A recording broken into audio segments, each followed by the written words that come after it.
शेवट आज आम्ही करणार होतो त्यावेळेस मी पत्रकार मित्रांना असं सांगितलेलं होतं की उद्या आमच्या सगळ्या आढावा बैठका संपल्यानंतर गेले 2 दिवस वेगवेगळ्या इलेक्ट्रॉनिक आणि प्रिंट माध्यमामध्ये जे काही चर्चा चाललेली आहे त्याची पूर्णपणे माहिती घेऊन मी आपल्याशी बोलीन। तर त्याच्या आणि माझी काही भूमिका आहे ती स्पष्ट करीन। आपल्याला सगळ्यांना माहिती आहे की मी पहिल्यांदा तुमच्याशी बोललो त्यावेळी स्पष्टपणे सांगितलेलं होतं आजपर्यंतच्या माझ्या गेल्या 35 वर्षाच्या राजकीय जीवनामध्ये मी कधी नियम सोडून कुठलं काम त्या ठिकाणी केलेलं नाही। मागे माझ्यावर 2009-10 ला आरोप झाले परंतु ते आरोप कुठेही सिद्ध झाले नाही। त्याच्यात अनियमितता होती, श्वेतपत्रिका काढली हेही आपल्याला सगळ्यांना ज्ञात आहे। परंतु त्याच्यामध्ये मधून एक कॉमेंट्स करून त्याच्यात टार्गेट करण्याचा प्रयत्न करतात।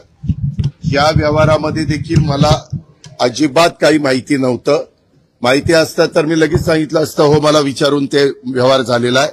आणि मी कुणालाही माझ्या जवळच्या घरातल्या नातेवाईकांनी, माझ्या मुलांनी, माझ्या जे कोणी जवळचे सहकारी असतील यांनी कुणी जरी व्यवहार केला किंवा काही गोष्ट केली तर त्यांना मी सांगत असतो की संपूर्ण गोष्ट कायद्याच्या नियमाला धरूनच त्या ठिकाणी केली पाहिजे।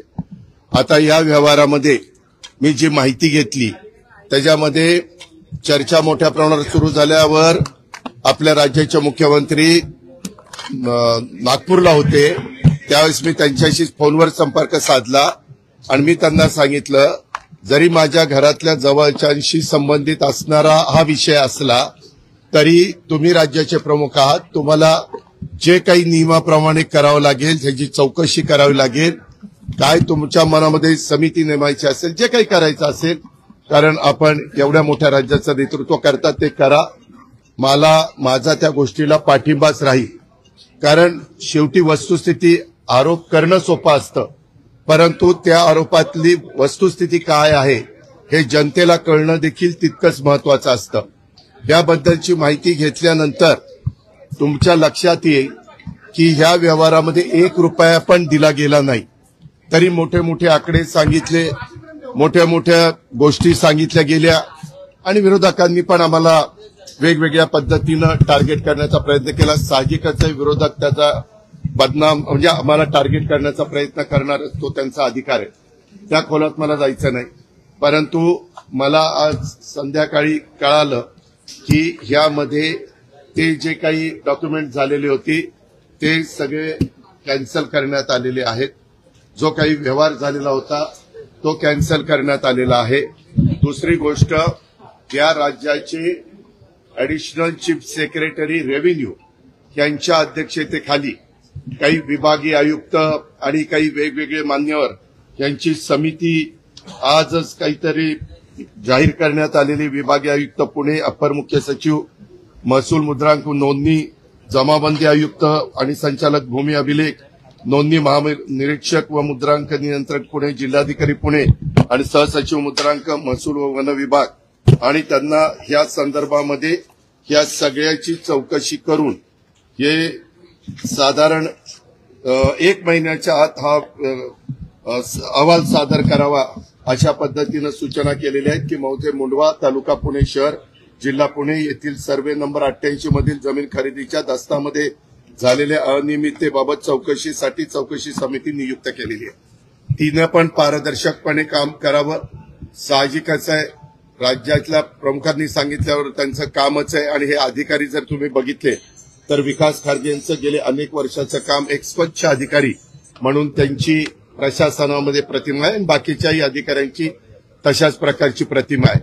मला आपल्याला या निमित्तानं एक गोष्ट सांगायची, मी राज्याचा उपमुख्यमंत्री असल्यामुळं माझ्या कुठल्याही अधिकाऱ्यांना सगळ्या संबंधित क्लास 1 क्लास 2 IAS IPS या सगळ्या अधिकाऱ्यांना मला सूचना करायची की इथून पुढे देखील कुठल्याही प्रकारचं प्रकरण जर तुमच्या पुढे आलं तर ते नियमाला धरून नसेल तर अजिबात कुठलाही प्रेशर खाली न येता सरळ त्याला काट मारायची।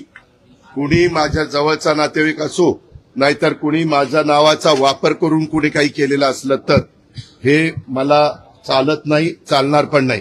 पण एक गोष्ट झाली, हे 2 दिवस तुम्ही सगळ्या मीडियाने या सगळ्या गोष्टी चालवल्या, कारण ती माहिती तुम्हाला मिळालेली होती. शेवटी मीडियाचं कामच आहे काय आहे ते तुमच्या लक्षात येईल ते दाखवणं.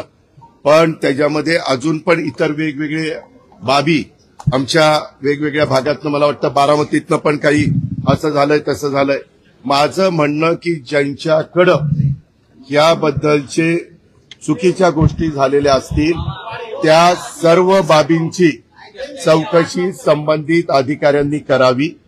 मागच्याही काळामध्ये जे कुठले व्यवहार झाले असतील त्याच्यामध्ये कुठेही आपण नियमाला बगल देऊन कुठल्याही गोष्टी केलेल्या नाहीत. तो माझा स्वभाव नाही. मी अतिशय स्पष्टपणे या गोष्टी तुमच्या माध्यमातून राज्यातल्या जनतेलाही सांगू इच्छितो. आणि गेले 2 दिवस ह्याच्याबद्दल जे काही बातम्या आल्या आणि त्याच्यातून माझ्याबद्दल गैरसमज झालेला असेल तर त्यांनाही याबद्दल अतिशय स्पष्टपणे मी सांगू इच्छितो. आणि यामध्ये एकही पैशाचा व्यवहार झालेला नाही.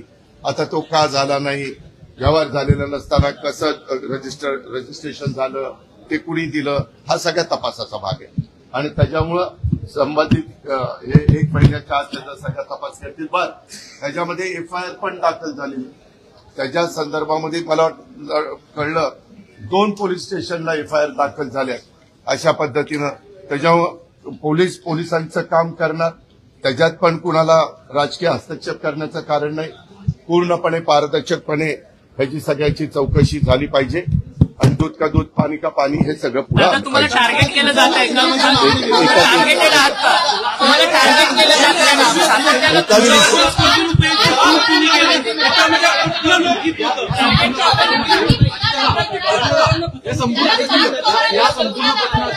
त्यामध्ये चौकशी होईल ना. कुणी कुणाची फसवणूक केली आणि कुणी चुका केल्या त्याबद्दलची सगळी चौकशी होईल. कुणी सांगितल्यामुळे हे घडलं, कुणाचे फोन गेलेले होते, कुणी त्याच्यामध्ये दबाव आणलेला असेल तर दबाव आणला होता का, आणला होता तर कुणी आणला होता, आणला नव्हता तर मग कुणी अधिकाऱ्यांनी असं कसं केलं, ह्या सगळ्या गोष्टी चौकशी समिती पुढे.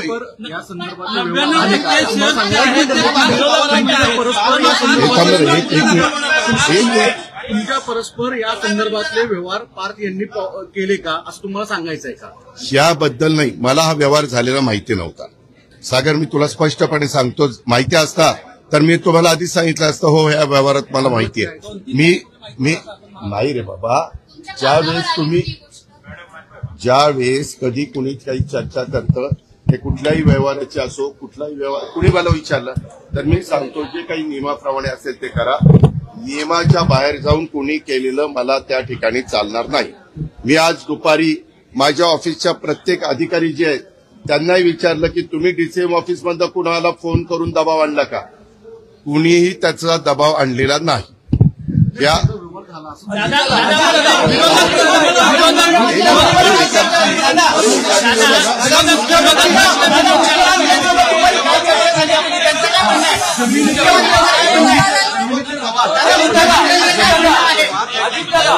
मी उत्तर द्यायला तयार आहे.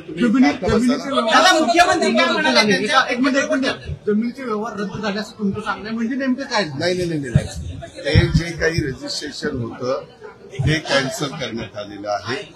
त्याच्यामध्ये आता ते रजिस्टर ऑफिसला काय तिथं सादर केलं मला एवढीच माहिती मिळाली. हे सगळं रद्द करण्यात आलेलं आहे. आता त्याच्याबद्दलचं काय कागदपत्र दिली, कारण मी त्यांना तर इथं येऊन आतापर्यंत आम्ही सगळेजण तो आढावा घेत होतो, परंतु मला एवढी न्यूज कळालेली आहे की तिथं नोंदणी कार्यालयामध्ये जाऊन हे सगळं झालेले डॉक्युमेंट्स रद्द करण्याच्या संदर्भामध्ये ॲफिडेव्हिट का काहीतरी ऐका ना.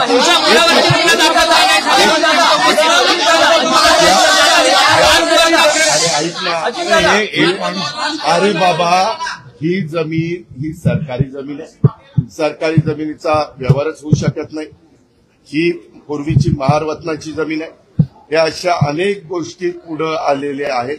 त्याच्याबद्दलच एसीएस, रेव्हेन्यू आणि त्यांची टीम ही चौकशी करणार आहे. मग असं असताना इथं रजिस्ट्रेशन झालं कसं, कुणी केलं, कोण त्याला जबाबदार आहे, या सगळ्या गोष्टी त्याच्या ठिकाणी होतील.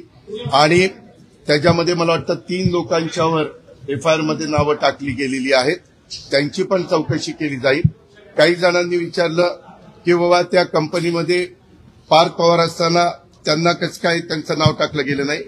तर मला माहिती अशी मिळाली की रेव्हेन्यू मिनिस्टर चंद्रशेखर बावनकुळे साहेबांनी सांगितलं की जे ऑफिसला आलेले होते त्या ऑफिसला येऊन ज्यांनी सह्या केल्या त्यांच्यावर एफआयआर दाखल केलेला आहे.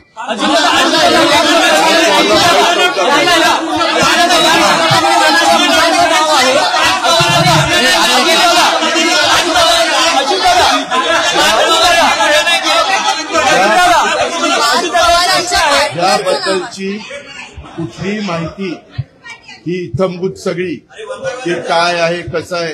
कारण काही जणांनी त्या जमिनीचा 2005-6 ला काही पैसे देऊन व्यवहार केलेला होता. त्याच्या संदर्भामध्ये पार्थच्या कंपनीला किंवा पार्थ आणि त्याचा जो काही सहकारी आहे दिग्विजय पाटील त्यांना कुणालाही जास्त त्याच्यातली माहिती नव्हती असं त्यांच्या बोलण्यात आलेलं आहे. अर्थात ही सगळी आता चौकशी